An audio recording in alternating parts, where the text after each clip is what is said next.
अब देख लेते हैं, क्योंकि हमारा एक दो लेक्चर का डिले चल रहा है तो हम लोग कहां तक पहुंच पाते हैं। ठीक है, तो इसको भी एक बार देख लेंगे। क्लियर है क्या? यस। हाँ sir, how to do the analysis एक बार जल्दी से बता देता हूं। कई बच्चे ये सोचते हैं कि सर टेस्ट की एनालिसिस हम लोग कैसे करते हैं।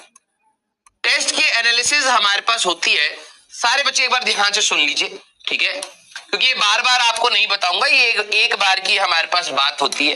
देखो टेस्ट में जो आप लोग यहां पर दे रहे हैं फिजिक्स, केमिस्ट्री एंड मैथ्स, ठीक है। नॉर्मली हम लोग अपने जो भी टेस्ट बनाते हैं उनको हम लोग बिल्कुल एग्जाम पैटर्न के हिसाब से ही कोशिश करते हैं कि मैथ्स कठिन कैटेगरी में रहे और फिजिक्स और केमिस्ट्री आपकी डुएबल और इजी एंड मॉडरेट कैटेगरी में रहे, ठीक है।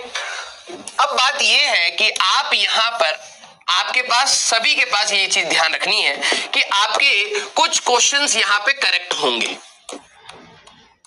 ठीक है, कुछ क्वेश्चंस आपके रॉन्ग होंगे और कुछ क्वेश्चंस आपने छोड़ दिए होंगे, लेफ्ट होंगे, ठीक है। ये हमारे पास तीन कैटेगरी बनती है। जैसे मान लीजिए आपने फिजिक्स की बात करो, सेम आप लोगों को केमिस्ट्री में करना है।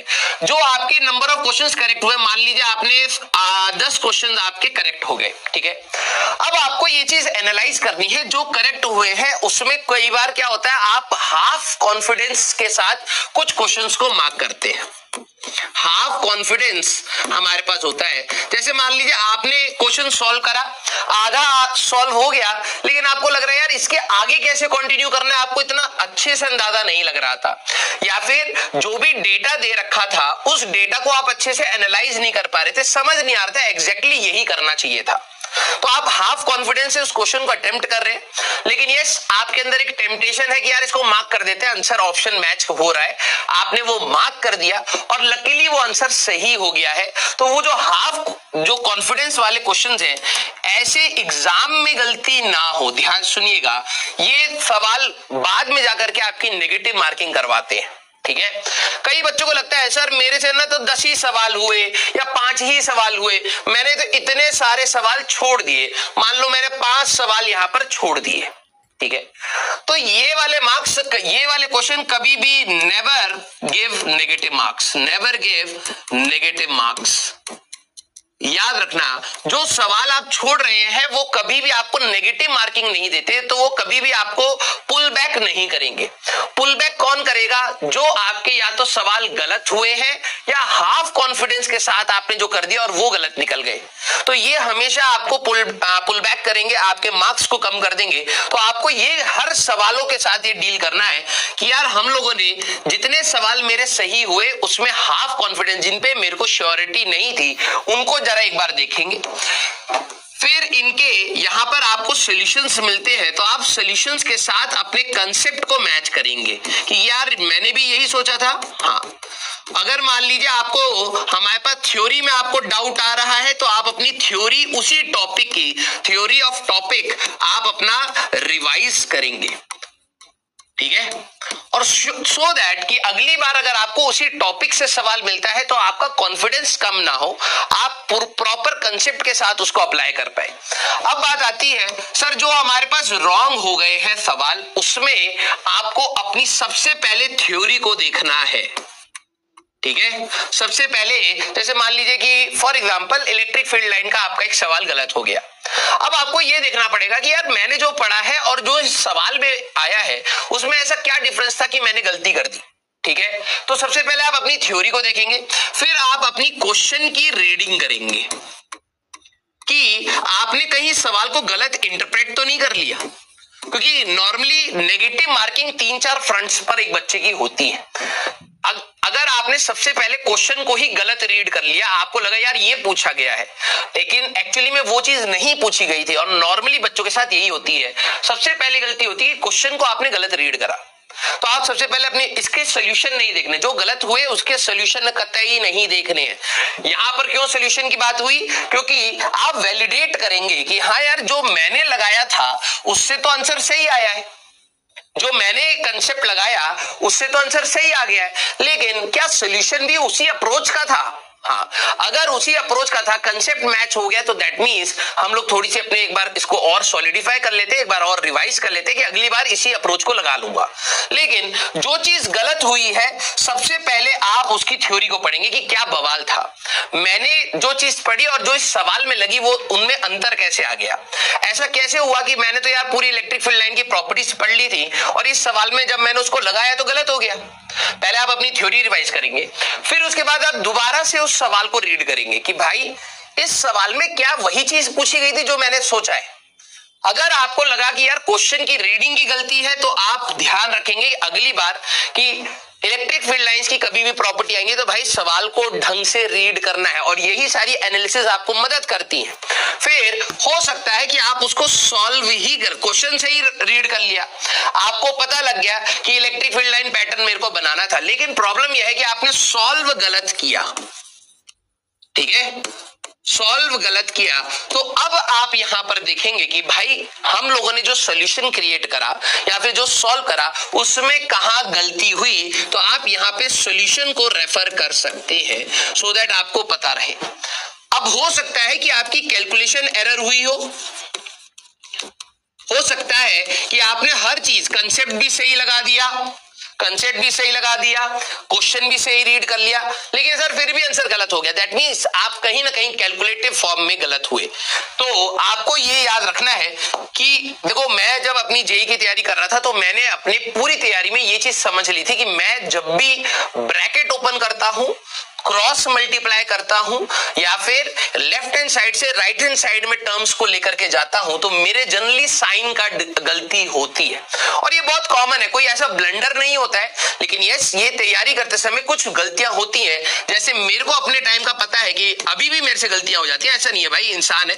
ब्रैकेट ओपन करते समय मेरे को रेशियो वाले सवालों में मेरे को बहुत ध्यान रखना पड़ता था।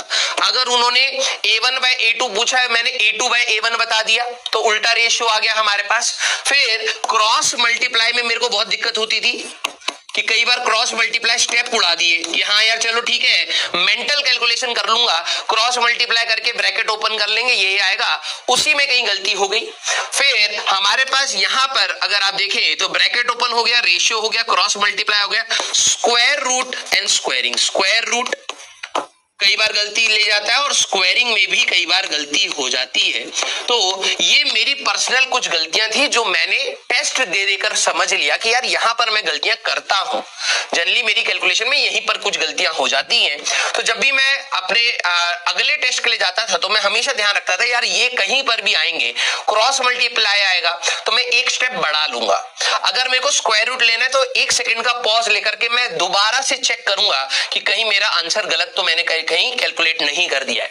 लास्ट गलती आपकी कहां पर हो सकती है? लास्ट गलती आपकी हो सकती है आंसर मार्किंग में, और मुझे जहां तक पता है कई बच्चे हमारे मिसक्लिक करते हैं, तो प्लीज आप ध्यान रखिएगा, जब क्लास में आपसे आंसर गलत मार्क हो जाते हैं, आप ए निकाल रहे हो, बी मार्क कर दिया गलती से, या आपको ए और बी ऑप्शन सिमिलर से लग रहे थे, इनइक्वालिटी का साइन ध्यान नहीं दिया, आपने ए की जगह बी मार्क कर दिया या बी की जगह सी मार्क कर दिया, तो आंसर मार्किंग अगर आपका इश्यू है तो आप याद रखेंगे कि भाई एग्जाम में जाने के समय हमें अपने आप को रिकॉल कराना है कि भाई जो ऑप्शन हम लोगों ने निकाला है उसको 1 सेकेंड एक्स्ट्रा टाइम देकर के प्लीज वेरीफाई कर ले कि हाँ क्या मैं वही ऑप्शन मार्क कर रहा हूं या नहीं कर रहा हूं, क्योंकि आप 1 सेकंड बचाने के चक्कर में, जल्दबाजी के चक्कर में -1 लेकर के आ रहे हैं।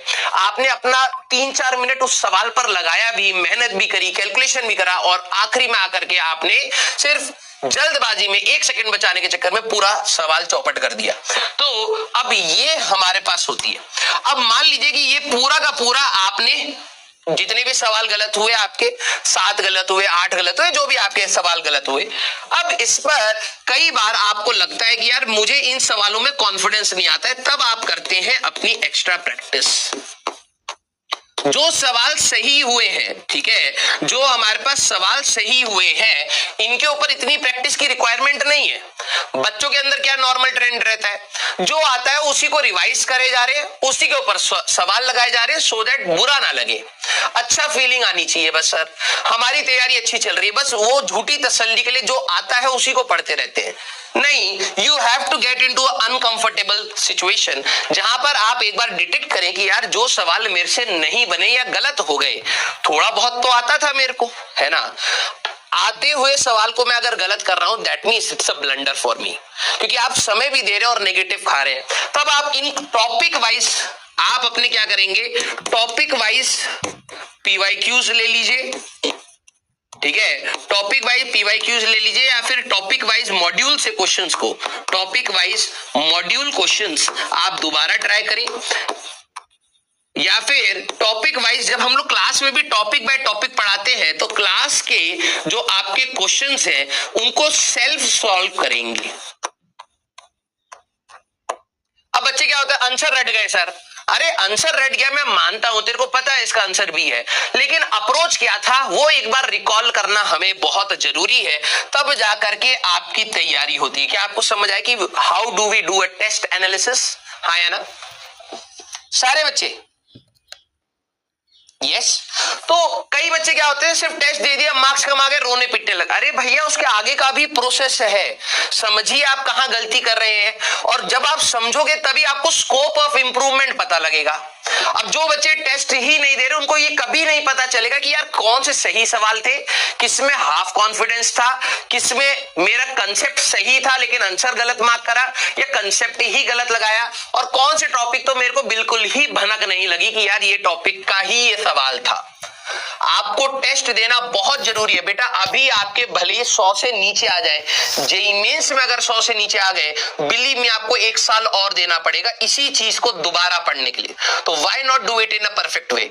अभी से ही आप कोशिश करें और अपनी सारी चीजों को एनालाइज करते हुए चलें। क्लियर है क्या? यस है ना, वेरी गुड। तो टेस्ट को प्लीज आप सभी लोग अपना एनालाइज जरूर करें, ठीक है। और ये बिल्कुल सही रास्ता है, आपको दर्द देगा, ठीक है। कई बार आपको लगेगा सर मेरे तो आधा 1 घंटा लग गया इसमें करने में, बहुत ज्यादा जरूरी है ये, बहुत ज्यादा, बिकॉज कंप्लीट तैयारी आपकी तभी होती है जब आप टेस्ट को एनालाइज करके फिर प्रैक्टिस जोन में जाते हैं। कुछ बच्चे क्या होते हैं, अपने कंफर्ट जोन की प्रैक्टिस करते रहते हैं, कभी भी मार्क्स सैचुरेशन से ऊपर नहीं जाएंगे। हर किसी बच्चे का, एक बात बता रहा हूं बहुत ध्यान से सुनिएगा, हर बच्चे का एक सैचुरेशन मार्क्स होता है। किसी के 80 मार्क्स के बाद मार्क्स नहीं बढ़ रहे सर, किसी के 120 पर जाकर के अटक गए हैं। अभी तो क्या है, चैप्टर कम थे तो मार्क्स ज्यादा है। अब जैसे जैसे सिलेबस बढ़ेगा, 3-3, 4-4, 5-5 चैप्टर फिजिक्स केमिस्ट्री मैथ्स में जुड़ के आएंगे आपके टेस्ट में, तब आपको लगेगा यार मैं सर 100, 110, 120 के पास अटक गया। कोई बच्चे 170 के पास अटक जाते हैं, कोई 200 के पास अटक जाते हैं। सबको चाह है कि भैया मेरे और मार्क्स बढ़े, लेकिन सर एक सैचुरेशन आ गया है, उस मार्क्स से मैं ऊपर बढ़ नहीं पा रहा हूं। एक्चुअली में उसका रीजन यही होता है क्योंकि आप वही ट्राई कर रहे हैं, आप वही कर रहे हैं जो आपके कंफर्ट जोन में था। अगर आपको अनकंफर्टेबल सिचुएशन में डाला जाए तो डेफिनेटली आप कुछ ना कुछ सीखेंगे, तो वो आपको खुद से करना पड़ेगा कि यार मैं अपने टेस्ट दूं, मैं उन्हीं सवाल की पहले प्रैक्टिस करूं जो मुझे नहीं आता, मैं उन्हीं टॉपिक को पहले रिवाइज करूं जो मुझे नहीं आते। तब आप देखेंगे कि यार आपके मार्क्स जो सैचुरेट हो गए थे 80, उसके बाद हो सकता है 10-20 मार्क्स बढ़ना स्टार्ट करें, फिर सैचुरेशन आएगा, फिर आप स्ट्रेटेजी चेंज करते हैं। क्लियर हुई क्या बात? यस हाँ या ना? ओके हाँ। तो आपके जो भी मार्क्स, हाँ कोई सेफ स्कोर नहीं होता है, मैं आपको पहले ही बता रहा हूं। वो एग्जाम अगर टफ आ जाएगा तो सेफ स्कोर नीचे हो जाता है, अगर एग्जाम इजी आ जाएगा तो सेफ स्कोर बढ़ जाता है। हमें ये देखना है कि कैसा भी एग्जाम आए हम अपना बेस्ट देकर के आ जाए। कोई भी ऐसा सवाल हमारा नहीं छूटना चाहिए जो हमें आता था लेकिन हमने टाइम मिस मैनेजमेंट कर दिया और जिसकी वजह से वो सवाल छूट गया। आपको कभी भी सेफ स्कोर देख करके नहीं तैयारी करनी है, मैं आप लोगों को पहले ही बता रहा हूं, खासकर तो एडवांस के लिए, खासकर तो एडवांस के लिए, क्योंकि कट ऑफ बहुत ऊपर जाती है, बहुत नीचे जाती है। वो डिपेंड करता है कि पेपर किस प्रकार का आ रहा है। तो नॉर्मली बच्चों के अंदर रहता है यार कि हर साल ना 150 मार्क्स तो चाहिए ही होते हैं, ऐसा नहीं भाई। हो सकता है 80 चली जाए, हो सकता है 90, आपके पेपर हो सकता है कि सबसे कठिन आ जाए और दोनों पेपर में मिलाकर के 80 मार्क्स लाने वाले को अच्छे खासा एक कॉलेज मिल सकता है। तो आपको ये रखना है कि भाई इस पेपर में मैं कितना बेस्ट कर सकता हूं वो हमारे पास होना चाहिए। क्लियर है क्या? यस